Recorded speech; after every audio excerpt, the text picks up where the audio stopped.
like to tell the truth. He doesn't know. All right, the first one is Mitch McConnell. He's terrible. So Mitch McConnell, they like me in Kentucky, and I love the people in Kentucky, but they don't like him. And he was running against a woman named Amy McGrath, and she had $93 million.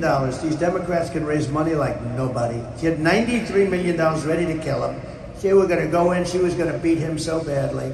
And he came to see me in the White House. He wanted my support. I've never been a huge fan, but we did do a good job with judges. But who did a good job? I won the presidency, so therefore I got to choose judges. I mean, you tell me who did a good job. Okay, he gets credit for it. If I didn't win the presidency, there wouldn't have been judges. It would have been like it is right now. Not good.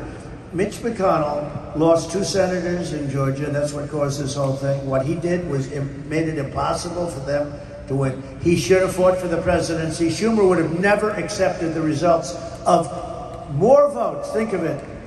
You have more votes and yet people voting in states. You had more votes, just that alone. In significant numbers. Take a look. You had more votes than you have voters. And then they say, oh, the election was wonderful. How do you have more votes than you have voters? So many other things.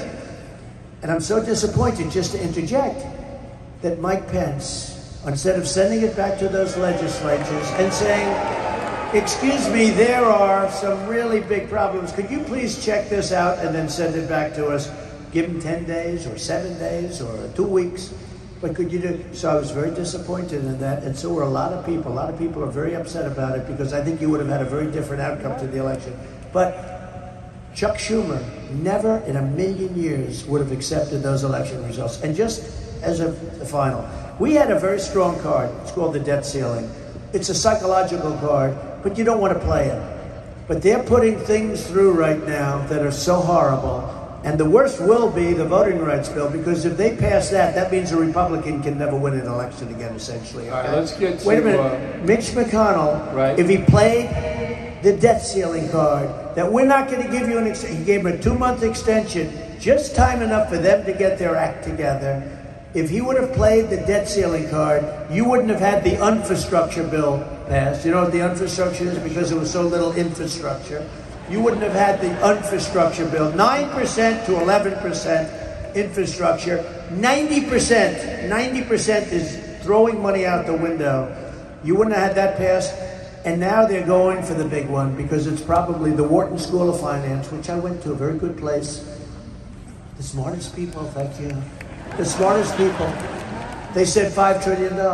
Can't do it.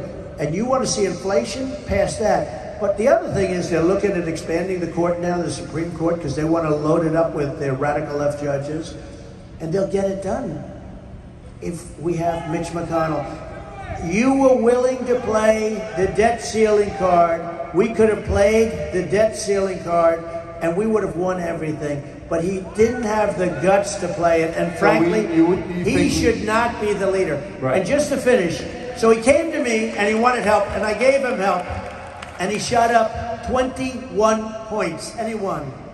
And the next thing I know is he's saying, like, let's try and impeach that son of a bitch. Now, I don't like him.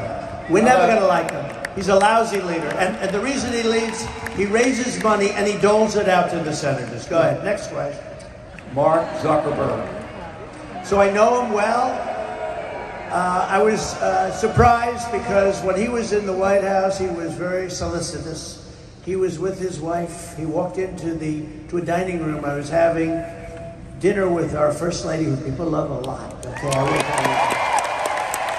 great style. Great heart. And we're having dinner, and he walked in, he said, congratulations, you're number one. On what? He said, Facebook. I said, very good, that's what he said. I don't even know if it's true, but he said, congratulations, you're number one. One thing I can tell you, I had a lot. Then I had a lot on Twitter. All of a sudden, we didn't have... he's got to be stopped because they're dishonest.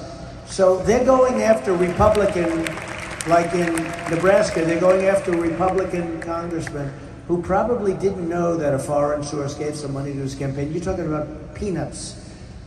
And yet this guy gave $417 million, and they spread it all out into I call them the unlock boxes. You know, I had a couple of boxes where 100% of the vote was for Biden and nothing was for Trump.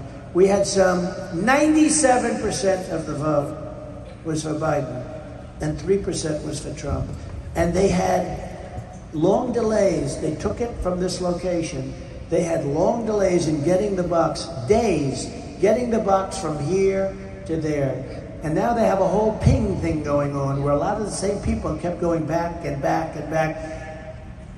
This story is going to continue for a long time. That was a crooked election, and we can't allow that to happen. We can't have open borders, and we can't have crooked elections.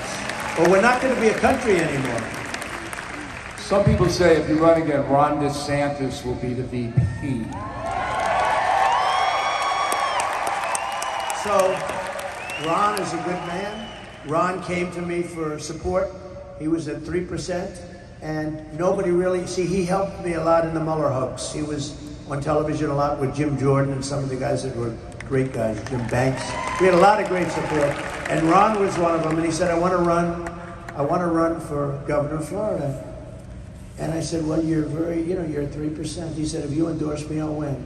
I said, let's give it a shot. I didn't know the other people that were running. He was the Secretary of Agriculture. He was running for 8 years. He had like $30 million. He was way up in the polls. I said, Ron, you were good to me. I'm going to help you. And what happened is I endorsed him, and he went up like a rocket ship.